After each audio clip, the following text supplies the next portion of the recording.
Hello, everyone, and welcome to No Credentials Required. As always, this podcast is brought to you by Belly Up Sports, and it's powered by Belly Up Sports and the Belly Up Sports Podcast Network. We also got a pretty big announcement at the end of the podcast. We're going to be joining this podcast is going to be aligned with an additional network, and as in regards to this podcast, and we're going to have we're going to be on two different networks. So, big announcement coming at the end of the podcast. I'm going to try to make this pretty quick because I'm considering this a soft relaunch because we've had some pretty big things happen in the Albany sports realm over the last couple of weeks. And I just wanted to give you my points of view on that. First, I just want to give you a reason why I kind of switched. I pivoted towards local sports. So look at the local sports scene, and outside of a couple of sports stations in the area and of course the news stations around here, nobody's really covering in-depth stuff with football, hockey, and now the professional lacrosse. So I decided to repivot and focus on those areas of the Albany area. So I'm going to be focusing on Albany Empire football and in the National Arena League. I'm going to be focusing on Albany football. I'm going to be focusing on the hockey aspect, professional hockey, the Adirondack Thunder up in Glens Falls. Going to be talking about RPI and Union hockey. Going to be talking about, again, the new lacrosse team, the Albany. I'll get to that in a second. And we've all do some stuff with the Albany Great Danes. So it's going to be it's an exciting time for me personally because this is just a new thing that I'm trying out. And I want to focus on. I've always wanted to focus on the local stuff. And I had this kind of thing going on where. I was listening to some music, and one of my favorite bands is Alter Bridge, and they had this song called Coming Home from the Blackbird album. Awesome album. Go check it out. And they had this song called Coming Home. Every broken man comes to understand that he'll never find paradise. All that he wants was there all the time. That's actually in the second verse. I'm sorry. It's not in the first. It's not in the bridge. And also, yeah, and it's in the second verse. Every again, I'll read it again. Every broken man comes to understand that he'll never find paradise. All that he wants was there all the time. And I've always considered myself someone who could, if things weren't working out up here, I could move south. I could go to a bigger market. I could go to Atlanta. I could go to Nashville. I could go to Virginia Beach, Norfolk. There's a big college football market down there, and also some professional sports that could use some coverage, but. We've got it all up. We've got plenty of pro and college sports up here. There's plenty of news to be found. There's plenty of people. There's plenty of players to interview. There's plenty of coaches to interview, personnel, ex-athletes who played in the Albany area that I could talk to right from here in my home office. So I'm really looking forward to the opportunity to get to know some people who are in the area, who play professional sports, who play college sports, and who are involved or have played here before.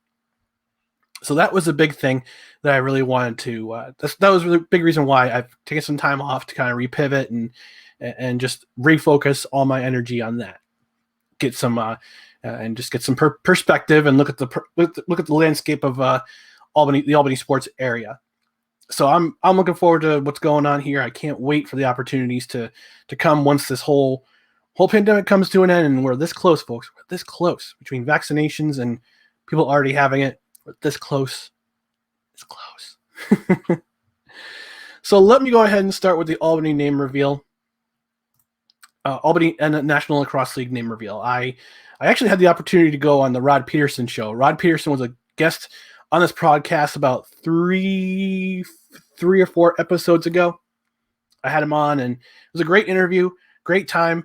He's a heck of a guy, heck of a story too. I mean, if you go back and listen to that interview, you get a story about how he was successful in broadcasting, but he had some problems, and he overcame those problems, and he's a better person for it, which is great. So I want to share a little bit of the interview with Rod Peterson. It's up on YouTube. It's up on YouTube. It's also in the podcast for the Rod Peterson show. So I'll share some of that. Okay, well, it's funny. So Christian McCarthy is watching on YouTube. He says, "Woo, Uncle Ryan. Clearly you told everybody you're going to be on today, so that's awesome. Can you explain how excited the people of Albany are to have the NLL back. And you know that we're huge Rush fans here, season ticket holders. We're big NLL backers, but Albany's been without a team. Just talk about the story there, if you don't mind. Yeah, I'm for myself. I'm pretty excited because it's another professional sports team in Albany. They mentioned they've had season deposits coming in for the season. There's a big surrounding area. Albany is a pretty big area for lacrosse. We have our national collegiate team, Division I, the Albany Great Danes. They've been ranked in the top 25 for the last 10 years. They went to the Final Four in lacrosse a few short years ago. They're an excellent team. So the sport of lacrosse is starting to grow in this area between all the high schools and now colleges playing it. So there's a big rise in kids who are playing lacrosse, high school kids playing lacrosse, college kids playing lacrosse, and it's getting momentum. So now that we have an indoor box lacrosse team in the Albany area again, it's an exciting time. And once again, I want to thank Rod and producer Clark and the team up at DuPont Media up in Saskatchewan for having me on the show back on Friday, the 16th. So go on YouTube, go ahead and check out that interview. I had a fun time talking with Rod and with John Frenzy Lynch, who was the old broadcaster for the Saskatchewan Roughriders. But anyway, so let's get back to the Albany name reveal. So I'm going to show you the video from the name reveal. And I got some I got some reactions I'm looking at I want to read on Instagram. But first, let's take a look at the big announcement of the Albany Fire, of the Albany NLL team name. There once was a tale of an ancient game, one played with skill, with power, with speed. On the banks of these wide waters, in the forests of these mountains, it united us, engaged our spirit, and ignited our competitive fire. Now, once again, we will gather around the fire in this arena, our den, on this turf, our hunting ground. We play once more as professional indoor lacrosse comes home again to the capital region. Introducing your Albany Firewolves. All right, so the Albany Firewolves coming to town to play in December this year, joining the National Lacrosse League. I know they had an expansion team join. I believe it was they're called the Panther City Lacrosse Club. I think they're based out of Plano, Texas, if I'm not mistaken. But anyway, the initial reaction was mixed. I had a chance to watch the live broadcast on Facebook of the team name reveal. I got a chance to look at they had a chance to explain the team name itself and what it meant to the area, what it meant to the franchise itself. It was provided by Oliver Marty. He's one of the owners. He's one of the team owners and the CEO of the franchise. So they explained that the history, the Firewolves etymology, the background of the name basically came out of four things. And the first thing was the history. They wanted to keep the same with the Black Wolves name. They wanted to do a tribute to the Albany Attack, their logo, their old logo with the wolf with the lacrosse stick in its mouth. The second thing they wanted to do was that was the second thing they wanted to do. They wanted to keep the tribute to the Albany Attack, who played from 2000 to 2003 in the National Lacrosse League. They went to the final in 2001, lost to the Toronto Rock in a heartbreaking game. I remember that game being broadcast on the air. Thirdly, was a tribute to the Native American tribes. The Mohicans and the Mohawks are the original tribes in this area, in the 518 area code, Capital District area. And it was just an original logo. It was the original logo and team name. It's very unique. Again, we've had a history. The Albany area has had a history of having very original names for professional franchises like the Firebirds, the Empire, who I'll get to in a couple moments, the River Rats, Tri-City Valley Cats, the baseball team, who are joining the Frontier Independent League, the Choppers, the Attack, the Conquest, the was to be named the Warbirds. I'll get to that in the big relaunch episode. And the Albany Patroons, the basketball team. Phil Jackson coached here. Mario Ellie played here. He won 2 titles with the Rockets later on. But it's just another nickname, another professional team name that's unique to this area. We've always stood out, the Albany area has, in terms of professional sports team names and with originality and just originality. So this is an original team name, the Fire Wolves. At first, I was kind of mixed. My reaction is kind of mixed because the team name I've chose in the voting was the Black Arrows. I thought that was a really cool name. And again, it's an original name. We want Albany, again, we want to stand out. We want to be original. There's your originality. But then again, we have the negative Nellies. And I was reading, I'm going through I'm going to read you some of the Instagram comments. I won't mention any names because I'm not into doxing people, but let me just tell you what some of these reactions were. Y'all had one job. This ain't it. Not the Albany Attack. Sad. Apparently this person doesn't know about trademark infringement. I don't believe for a second this name won the poll that day did. Albany Attack was no-brainer. Again, trademark. L, just a capital L. Please tell me this is a late April Fool's joke. Albany Attack should be it. Trademark. Let me see what else we got here. LMFAO, the what? Firewolves. Stony Brook called, they want their logo back. That's referring to the SUNY Stony Brook, SUNY Stony Brook Wolves name. ... What an awful name. Worst name ever. Dumb. Sheesh. Is this a Pokemon? Y'all already had Albany Attack. So you stole Stony Brook logo and had a 10-year-old draw an AFW in it. How hard is it to give everyone what they wanted, the Attack? It was an overwhelmingly obvious choice. Trademark. What the hell is a Firewolf? Again, go watch the pregame. Go watch the name reveal press conference. The logo looks like that Stony Brook Seawolves logo. Stony Brook Seawolves logo, and you didn't steal that logo from Stony Brook Lens Lacrosse at all. No, it's an original logo. Go look at Stony Brook's logo. And this is why we can't have nice things in Albany. It's exactly why we can't have nice things in Albany. Because everybody craps on it. As soon as the team name's announced, as soon as the team is coming to town, big expectation, big thing coming up. We got another professional team, and as soon as we announce the team name, people crap all over it. And it's just this is why people don't support. Part of the reason why people don't support teams. I think people just want to be jerks on the internet because it's just for the sake of being a jerk on the internet. Look, if you don't like the team name, don't support the team. That's all I'm going to say. And I watched the press conference, and my buddy George Menius, who was with the Albany Empire back in the day during the Arena League days, he's now one of the presidents of the team.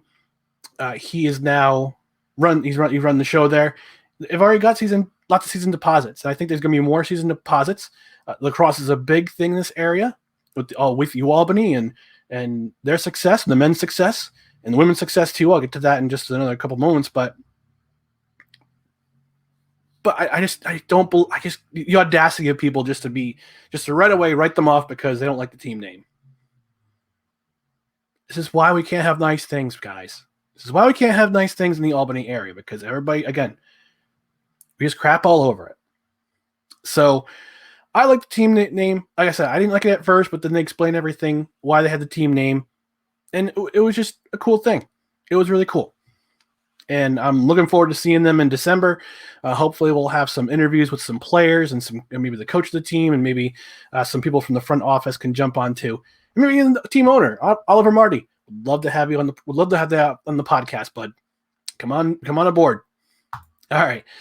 So the next thing we're gonna have on tap here is what's up with the Albany Empire. And I'm currently wearing, if you can see some of the logo here, I'm wearing my Albany Empire Arena Bowl Champions T-shirt from Phenom Elite back in the day. So back in October, the National Arena League announced that there would be a new team in Albany, soon to be named, and the Arena Football League had a big auction. The naming rights, colors, likenesses, everything got sold to a private group. This group happened to sweep up here and revealed that they're bringing the Albany Empire back to Times Union Center. Great things. Awesome. They brought back Rob Keefe, who coached the team back in 2018, 2019. They brought back Les Moss, who was an assistant. He's going to assistant head coach / associate head coach. He was being brought back too. And then we heard nothing. We heard nothing for probably a good few months. And then a couple weeks ago, we hear that there might not be a season, and all hinged on whether or not the ownership group of the Albany Empire could get clearance for a arena clearance for having people in the stands.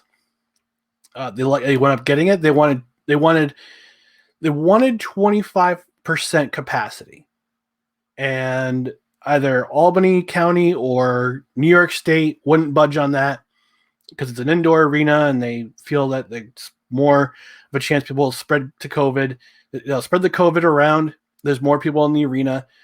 We have yet to have evidence of a massive outbreak due to a big event in the sports arenas. The South did it pretty well during the COVID times, during the SEC. They had fans in the stands. No major COVID outbreaks. National championship game, same thing. No COVID outbreaks. Super Bowl, 25,000 people in there. No major outbreaks. So there hasn't been evidence of a major outbreak in sports arenas. Now, of course, this is an indoor arena, so it's going to be a little bit different with the layout. But they came to an agreement. They could have, I think, 3,000 people in the arena at one time, and they all have to have season tickets. So they went out big in a deal. Got 3,000 in the stadium. Got 3,000 in Times Union Center. That's a little less than 25%. It's a 13,000 seat arena. So it's a little less than 25%, I believe. My math is terrible. I'm not very good at math. So don't take my word on it. And then we had the curious case of the coaches. Les Moss decided to take the job in the IFL with the Iowa Barnstormers. Took the head coaching job there. I think and then a couple weeks later, Rob Keefe says, I'm going to move on from the Albany Empire. And a couple days after that, he's announced as the assistant head coach of the Iowa Barnstormers in the IFL. I think what might have happened, I'm just speculating here, that they didn't know what was going to happen with it. I guess they guys had some other opportunities. They were just waited too long. I think the Albany Empire leadership group waited a little bit too long to make the announcement of having people in the stands, and I think they just needed to get out and do their coaching somewhere else. And good on them, because if you have to wait too long to get yourself to find out if you're going to play or not this year, and the Empire season was predicated on whether or not they could have 2,500 people in the stands or 25% capacity in the stands in order to make some of that money back. You just waited too long. And if you wait too long, you can't build a roster. If you wait too long, you can't build a roster and you can't put a team together. So I get Coach Moss's and Coach Keefe's leaving. If there's uncertainty in the air whether or not you're going to play, why bother being here? And they went somewhere else, and I say good on them. Congratulations. Wish you best of luck over in Iowa. And it's too bad you can't be here. But again, as Coach Keefe mentioned on his Twitter account and his Facebook account, he said this is not so much a goodbye. It's more of a see you later. So we might see him back in this area someday. We'll see. I'm hoping that he can. In the meantime, the Albany Empire ownership group had some scrambling to do, and they wound up hiring Tom Minash from the Jersey Flight. And the Jersey Flight team is the NAL team in New Jersey. They play at Trenton, New Jersey. And Tom Minash as he mentioned on his interview on 104.5 The Team, shout out to my buddy Jeff Levac for the interview he did with Coach T. He said that we're going to build a competitive team. He says he knows a bunch of football players who are just waiting for an opportunity, and he's always in contact with them. And he says I could have 35 more players here by next week. Now, similar to the Albany Firebirds back in 1990, when they were announced as the 6th team in for the Arena Football League that year, they had 6 weeks to build a roster.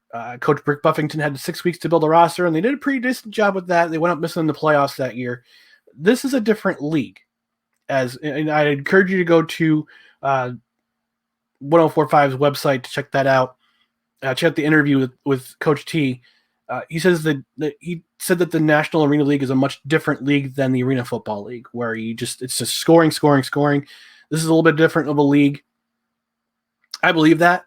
I know the IFL, the Indoor Football League, they play most of their teams are playing the Midwest and the Southwest. It's a different style of football than the NAL. And it's a different style of football from arena football, from what you're used to. So I think it's going to take some time for us to get used to a different game, as Coach Minash said.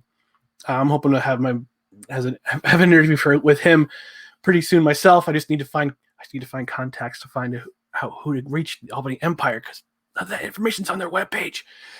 so I'll figure that out with them.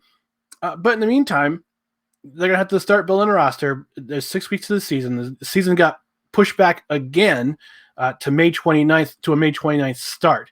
Originally supposed to start on April 3rd, and then the National Arena League announced that they're only going to have 8 games. The season was supposed to start on May 22nd. Now it's going to start on May 29th. I think it was just to accommodate the Albany situation, to get a coaching staff, to get some players on the roster, and have some tryouts, and have put a team in the field come May 29th. So by then I should be fully vaccinated, and I hope to get inside as a member of the press and take some pictures and snap some photos and maybe do some interviews. So we'll see what happens then. But until then, this Empire situation has been kind of confusing. I talked about this actually about a month or so ago with my buddy Tom Gozlowski, good old Goz. We talked about that situation. We were just it was still up in the air at that point whether or not there was going to be a season. But now there's going to be a season. We have a new head coach. Get some players in the field. We'll do some tryouts. Get a roster. We'll go from there. And by the way, if you haven't had a chance to look at their new uniforms, solid uniforms. I don't know who their outfitter is, whether it be Phenom, Elite, who was their prior outfitter with the Arena Football League. I don't know if it's a different outfitter, but did a solid job. If you look at their website. All right, so some quick miscellaneous Albany sports news. The Siena College women's soccer team, they're going to the NCAA tournament after their win in the MAC tournament on penalty kicks. Congratulations, ladies. Well earned. Hope you go far in the playoffs, in the NCAA playoffs, and then they get to repeat it again come August, September, when the season starts once more, because fall sports got pushed off because of the Rona. Unfortunately, that pushed it off, but they had some success. So great job, ladies. Again, congratulations. Best wishes in the playoffs. Albany men's lacrosse. As I mentioned, they're 6-3. They play in New Jersey Institute of Technology next. They are, I believe, they're ranked 18th in the country or 20th in the country right now. So I'll have to look on that. They wound up beating UMBC back last Sunday. Last Sunday, it was a 14-9 win. It was a big win, big division win in the America East. They were supposed to play Vermont this week, but that was postponed. and they got New Jersey Institute of Technology this coming Saturday. Then they play Hartford, and they get the America East tournament, and hopefully they will be able to go back to the NCAA tournament. On the women's side, they're currently 9-5, and they're 6-1 in the America East. They just had a win over UMass Lowell today as I record. This is a Sunday. I'm recording on Sunday. A 15-8 win over at UMass Lowell. Next, there is a rivalry game with Stony Brook on Saturday. The following Saturday, they're at Binghamton, and then the America East tournament starts later that week. So go Albany lacrosse. Again, lacrosse is coming back, so we have some momentum there with the Albany lacrosse, both Albany women's and men's lacrosse. So let's go. Hopefully they go far in the tournament, in the America East tournament, and they will both go to the NCAAs. All right. So as I revealed at the top of the show, had a big announcement. And it is going to join the second network. So in addition to Belly Up Sports, you will also be able to find me in the next couple weeks. They're going to have a big launch on Godzilla Media.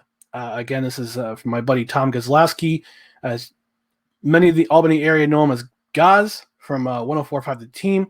He has branched out and he started his own media company. They're going to have podcasts, going to be written stuff. With Godzilla Media, I'm formally making the announcement that I'm going to be joining his network as well as Belly Up Sports. Again, this is for coverage of the Albany sports area, in particular football, hockey, lacrosse. Those will be the three main concentrations for this particular podcast. And in addition to the Albany sports, maybe I'll do some special interviews. There'll be some special interviews with different athletes, who have either, I guess, either they've played in this area or they currently play in this area or they have played in this area before. So different athletes, or maybe just a special interview, but just because I want to have a special interview. So that's the big announcement. Like I said, in addition to Belly Up Sports, I'm also going to be joining Godzilla Media, their website for their podcasts. They're going to launch pretty soon. I'm excited about it. I'm looking forward to launching the big relaunch of No Credentials Required. This is just a soft launch. This is a soft relaunch. Hopefully it doesn't crash and burn like some of Elon Musk's SpaceX rockets. So, no. But that's the bigger announcement. Do some local stuff around here with local media company in addition with Belly Up Sports. So, I hope you can join on the ride. All right, so that's going to do it for this edition of No Credentials Required. Again, find us on YouTube. You can see the scrolling down here if it's on YouTube. No Credentials Required podcast. No Credentials Required. Also find us on Apple Podcasts, Spotify, Spreaker, Amazon Music, Pandora. You can find podcasts on Pandora, Google Play. If it's called Google Play, I don't know if it's called Google Play anymore. But anyway, those podcast platforms. Subscribe, listen, give us a rating on iTunes. Give the show a rating on iTunes. Be very, very helpful to get our footprint going in the area of the podcast world. And hopefully, now that I've kind of repivoted, I can conquer the not conquer, but I can do some damage in the Albany sports market. So until next time, for the Mighty 518. Right there, Mighty 518. There's the hashtag I'm going to use for No Credentials Required. Thanks for joining me. I appreciate it, and be safe. Take care. We'll see you next time.